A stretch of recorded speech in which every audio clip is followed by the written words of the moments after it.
aussi l'accusait, sa conscience aussi condamnait cette femme.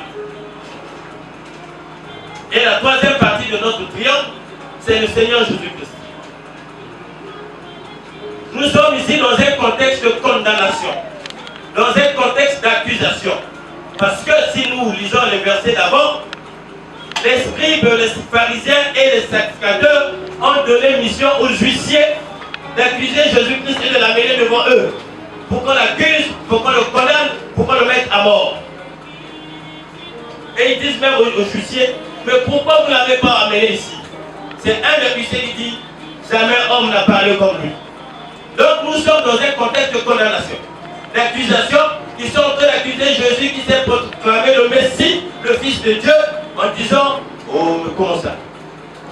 Est-ce qu'en Galilée, quelque chose de bon peut sortir en Galilée? La loi de Moïse dit que c'est à Bethléem où vivait David que viendrait le Messie, le prophète. Mais lui, il est de Galilée. Donc, il est en train de blasphémer. L'accusation, la condamnation. Voilà le contexte. Et Jésus, descendant de la montagne, se rend au temple pour enseigner. C'est à ce moment que lui-même sachant qu'on est en train de le chercher pour l'accuser, lui-même sachant qu'on est en train de le chercher pour le condamner, les pharisiens, les scribes et autres amenèrent cette femme pour dire la trouver en flagrant délit. La loi de Moïse dit qu'il faut la lapider à mort. Et toi, qui tu tues? Ils s'attendaient à ce que Jésus s'associe à eux pour condamner cette femme.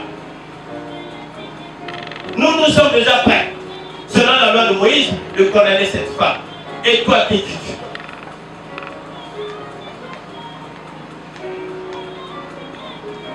Oh, la pire des erreurs, c'est qu'ils ont demandé à celui qui est la parole incarnée, Jésus-Christ, de parler.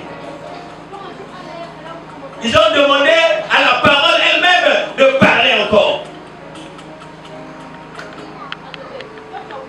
Voilà le contexte dans lequel nous nous retrouvons.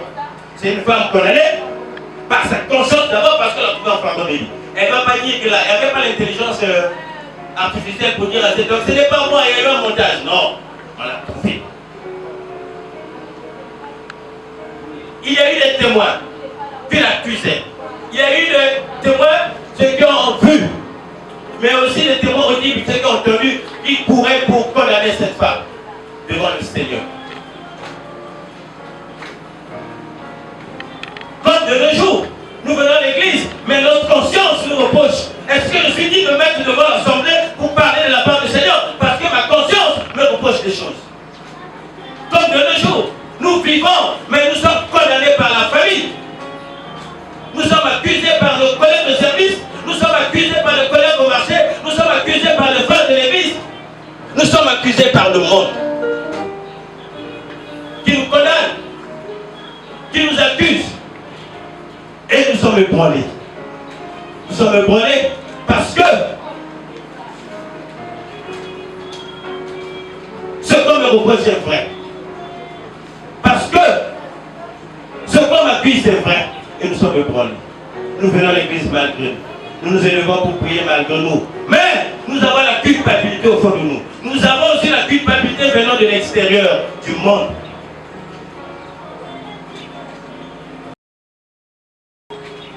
Mais c'est la réponse du Seigneur pour cette femme. La réponse du Seigneur pour cette femme.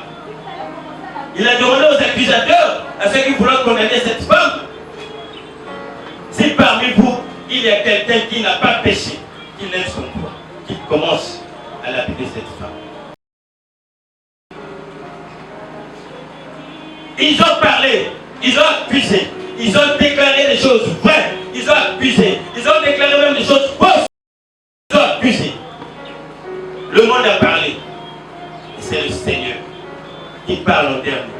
C'est la parole de Dieu qui parle en dernier. Parce que la parole de Dieu, la Bible nous déclare que Jésus c'est la parole incarnée. Il a parlé pour cette femme. De un à un, du plus grand au plus petit, il partait. Confus. Parce que chacun n'était pas saint, n'était pas pieux, n'était pas juste. Ils ont laissé la femme seul avec le Seigneur. Et quand le Seigneur lève sa tête, ne voit que la femme. Où sont ceux qui t'accusaient? Ils ne sont plus là. Il dit, moi non plus je ne t'accuse pas, mais va, ne pêche plus. Je voulais te demander le prénom de celui qui est à côté de toi. Demande le prénom de ton voisin. Demande-lui son prénom. Le prénom de ton voisin. C'est bon? Tu as demandé? Tu as demandé? Tu as retenu. Bon, moi, je vais demander le prénom du président. Donc, on va dire, tu vas citer le prénom de ton voisin. Si seulement le prénom dit, tu as bien fait d'être là. Junior, tu as bien fait d'être là. Encore, Junior, tu as bien fait d'être ici.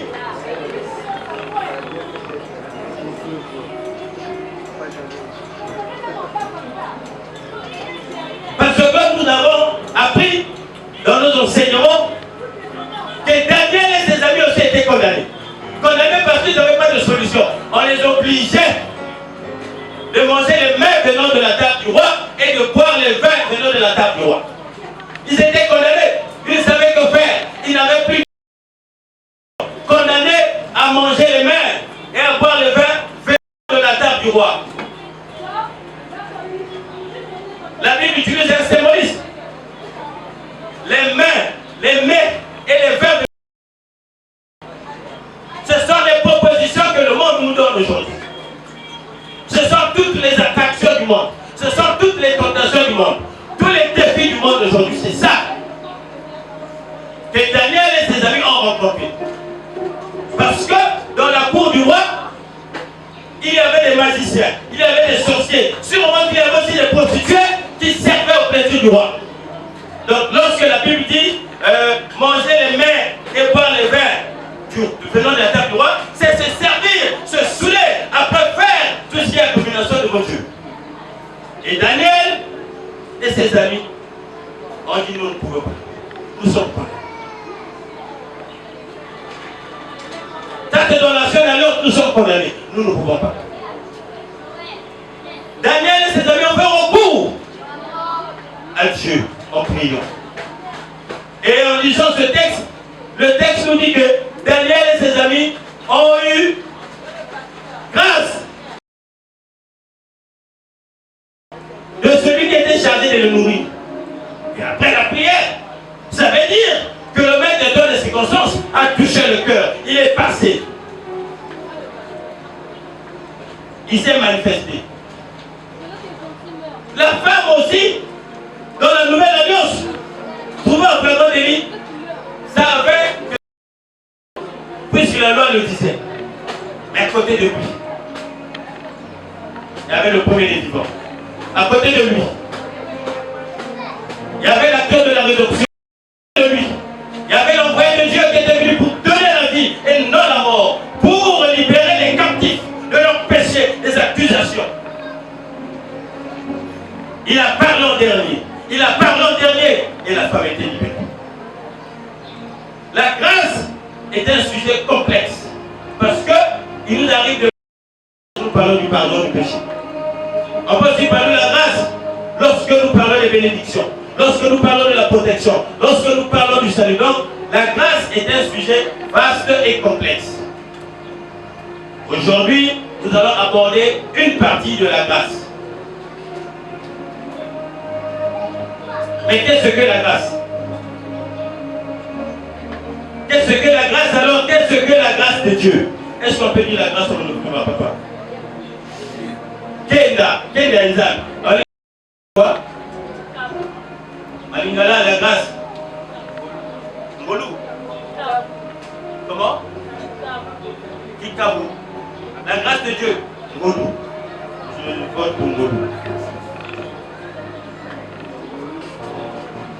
Donc la grâce de Dieu, qu'est-ce que la grâce de Dieu? Kenda Nzambe, Ngolou Nzambe. Qu'est-ce que la grâce de Dieu?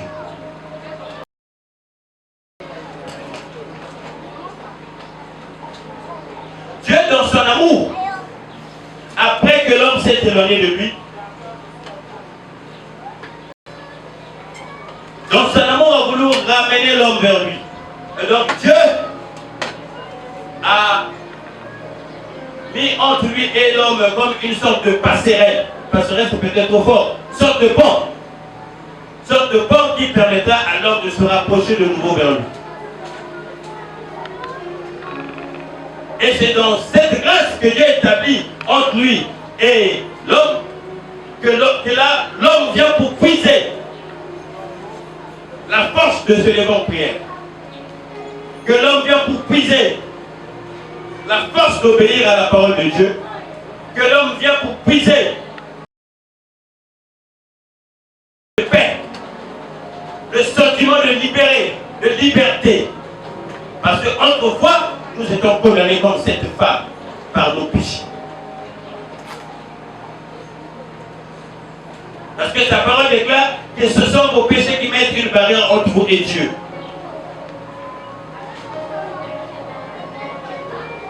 Donc on peut dire la grâce de Dieu, c'est lorsqu'on laisse à Dieu l'opportunité de parler sur ta vie. La grâce de Dieu, c'est lorsqu'on laisse à Dieu l'opportunité d'intervenir dans ta vie. C'est lorsqu'on laisse à Dieu l'opportunité d'agir dans ta vie. Parce que, comme cette circonstance où les scribes, les pharisiens et les sacrificateurs à Jésus-Christ, la possibilité de se prononcer de cette femme.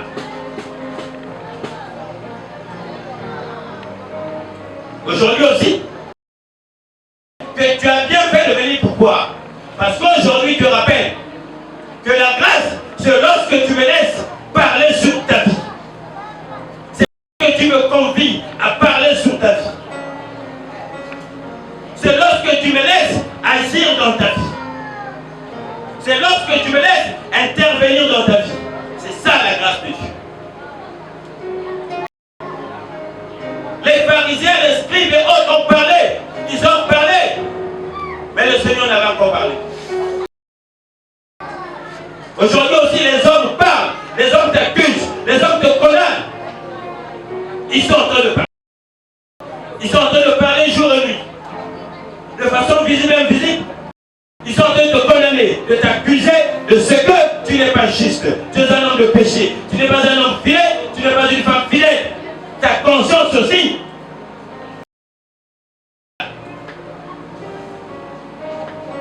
Mais tout n'est pas terminé. Tout n'est pas terminé tant que le Seigneur Jésus-Christ n'a pas encore parlé sur ta vie. Et tout est terminé. Comme disait Job, je suis en train de souffrir, je suis en train de tout perdre, mais je sais que mon rédempteur est vivant. Il interviendra et quand il nous parlera sur ma vie, la situation changera.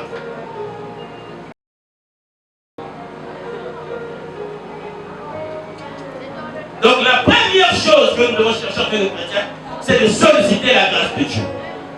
Quand vient Dieu intervenir dans notre vie, pas par tes capacités, en face de n'importe quelle situation, tu veux t'engager à faire quelque chose, tu veux t'engager à dire quelque chose. Seigneur, qu'est-ce que tu as dit? C'est lorsque il prononcera des paroles depuis le ciel, pour toi, la grâce sera ta parole. Oui. Laissez-moi venir cette femme au temple devant le Seigneur pour dire que nous la condamnons. Même le Seigneur, même le Messie, même celui qui te dit Messie aussi va la condamner. On te laisse aller à l'église, on t'a accusé, on t'a condamné, on te laisse aller à l'église. Oh, il est malade, mais qu'il est à l'église, même à l'église aussi, ils ne trouveront pas de guérison. Ils se sont trompés. Alléluia. Alléluia. Ils se sont parce que on t'a ramené où tu es venu au pied du maître.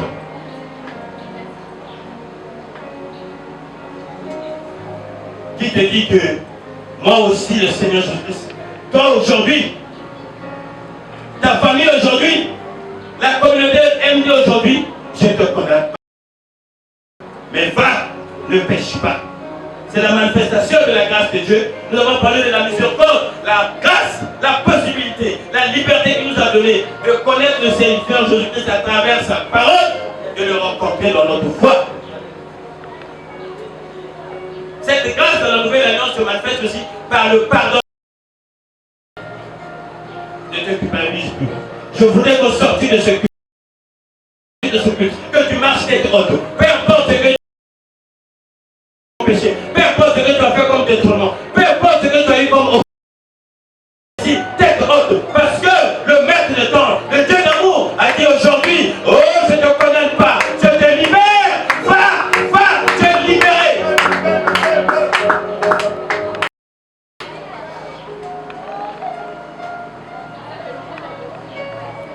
Ouais, tu peux te dire que je ne suis pas cette femme.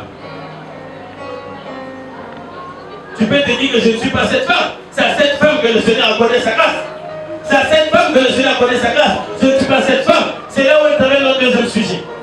Parce que le plan de Dieu, le plan de rédemption de Dieu est déclenché. Il a fallu que le Seigneur arrive jusqu'à la croix pour accomplir. Si nous sommes lecteurs de la Bible, nous savons que sous la croix, le Seigneur a prononcé cette parole. Et la 6e parole a été déclarée à la 6e heure.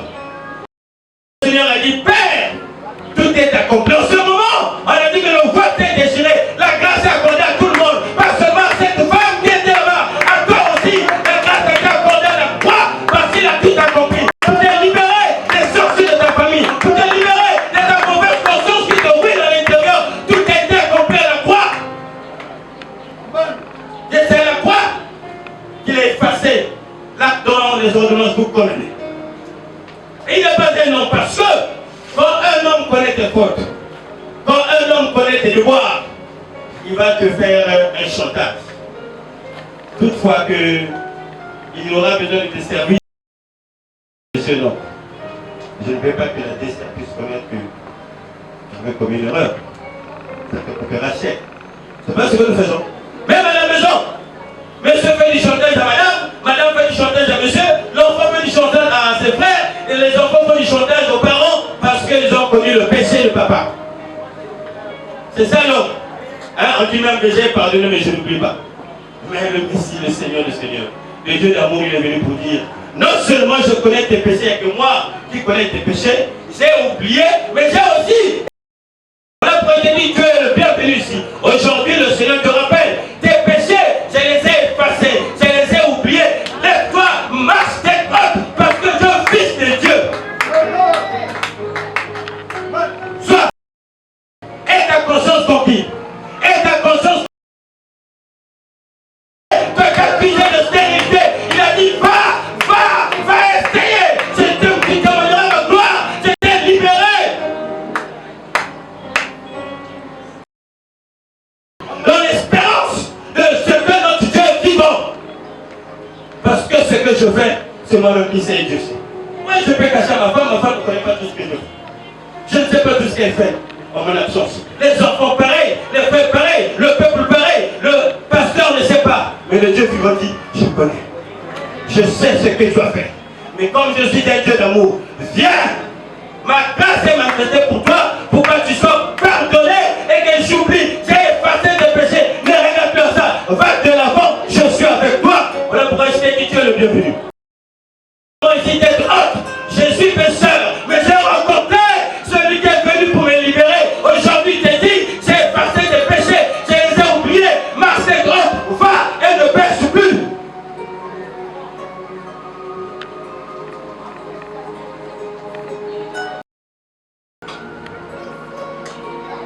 Le Seigneur n'a pas besoin de ceux qui vont se justifier.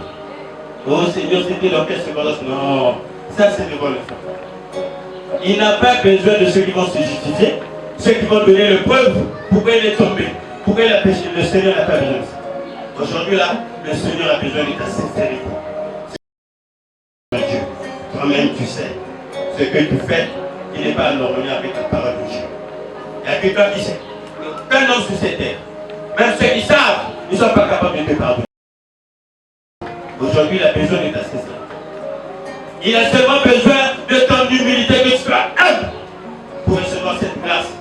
On la met aujourd'hui pour toi. La grâce dans ta conscience. Avoue, Seigneur, tout ce que tu as fait. Seigneur, maintenant que je suis devant et tu es le même, tu n'as pas changé. Hier, aujourd'hui, éternellement. La grâce que tu as accordée à Daniel et ses amis. La grâce que tu as accordée à cette femme, Seigneur, j'avoue, Seigneur, reçois. C'est ta prière en ce moment. Ta prière en ce moment pour que tu sois libéré. Oh, libéré, même si les hommes avaient dénoncé la façon. Je suis libéré, celui qui dans la vie m'a pardonné. Même si toi, homme, tu connais, je ne suis pas là. Moi, je suis devant avec Jésus-Christ. Il m'a pardonné le péché. Maman, même si j'ai péché, aujourd'hui, j'ai dit le Seigneur m'a pardonné. Tout ce que j'ai fait de mal. Oh, Seigneur, ce n'était pas mon mari, c'était pas mon papa, c'était pas mon pasteur, c'était pas mon frère. Seigneur, j'ai péché en pensant par mon acte, sans penser devant des hommes. Je me remonte tes mains, Seigneur, que ta grâce me soit accordée. Ta grâce me suffit. Nous sommes juste libérés dans notre conscience. Oh, ce que je faisais de ma part ne connaît pas le Seigneur, c'est m'accorder la grâce. C'est ce que le Seigneur peut toujours. Et c'était la nouvelle naissance à toute la grâce. Ne pêche plus, reste dans cette nouvelle naissance, mais que la grâce a été accordée.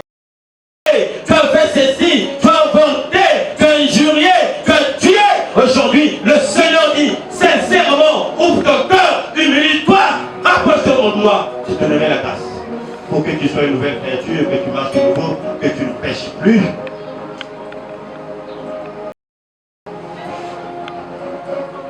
Je ne suis pas la chose. Sotioté, non, Sotioté. Si tu connais la soeur, j'ai dit, si tu connais bien, donnez, on va rentrer dans la dimension de prière. Si ce n'est pas le Seigneur, comme c'est